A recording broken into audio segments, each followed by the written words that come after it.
Do pore strips really work? The truth about blackheads.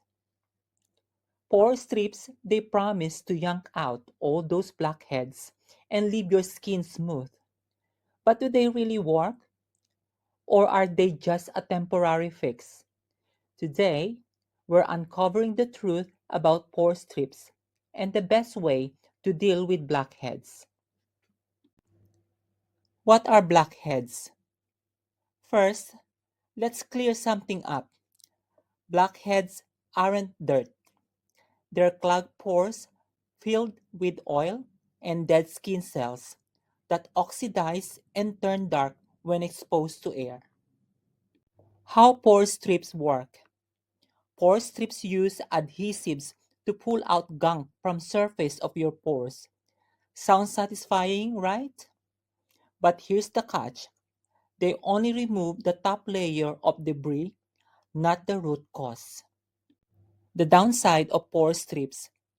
Here's the bad news. Pore strips can be harsh on your skin, causing irritation and even enlarging pores over time. Plus, they don't prevent blackheads from coming back. The right way to treat blackheads. So, what actually works? Instead of pore strips, use ingredients like salicylic acid to dissolve oil inside pores, retinoids to speed up cell turnover, and clay masks to absorb excess oil. Final verdict. So, do pore strips work? Technically, yes, but only as a quick fix. If you want a long-term results, switch to a proper skincare routine that treats blackheads at the source. Have you used pore strips before? Did they work for you? Let me know in the comments.